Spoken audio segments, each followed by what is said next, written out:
As you know, George Kittle missed the game last week, week 1 against the Chicago Bears. Practice just started today, second practice of the week for the 49ers as they prepare for the Seattle Seahawks, the home opener for the 49ers. And reporters have just kind of stated that George Kittle is missing practice again. Second practice of the week. He missed last week's entire game, and he missed the whole week of practice last week as he developed a groin injury. It's unfortunate. This is coming from Cam Inman. This was his post earlier. He tweeted out that practice is underway ahead of the home opener versus the Seahawks. Still not practicing. George Kittle with the groin and Dan Brunskill with the hamstring. So that's something to keep an eye on. George Kittle, Dan Brunskill, both of those guys can be key components for the blocking. They definitely need to have better blocking, especially on that right side. And Kittle is so important on that right side as an extra blocker and also important in the passing game. So hopefully Kittle can get up to speed, but he's missed the second straight practice this week after not playing last week. Kyle Shanahan did say he's made a lot of progress, so hopefully we'll have better luck this week.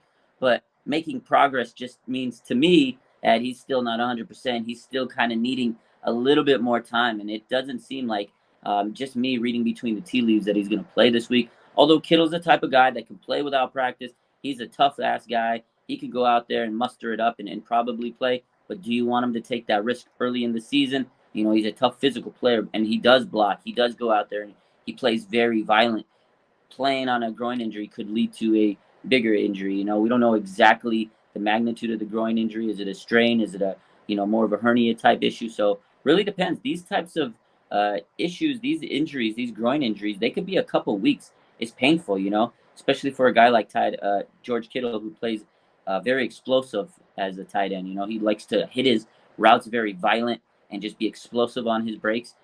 Type of injury is not conducive to his game style, and he's such a physical player and blocker. So tough injury right now. We got to keep an eye on it. We're going to monitor it. One more practice tomorrow for the week. But right now, if I had to guess, I don't think Kittle's going to play this week. But again, it is one of those things where you have to monitor it. Maybe he'll feel better in the weekend, and that's what they tried to do last week. They tried to see if he was going to feel better, but they erred on the side of caution and were like, yeah, we don't want to risk it. Because again, that is the safe thing to do, is don't let the guy get injured early so you can save him for later in the season. But you do need to get some rapport. You need to build that chemistry with Kittle and Trey Lance. So tough to see it from one of your captains and your leaders having a massive injury like this.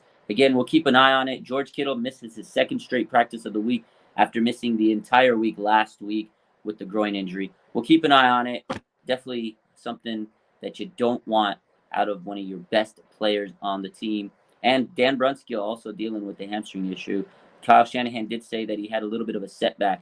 So that's something I think that's going to keep him out for a little bit longer. But let's hope that there's good news on the horizon for George Kittle and the 49ers. And let's hope they can just kind of block out the negativity and push forward and get a win this week. We'll talk to you later.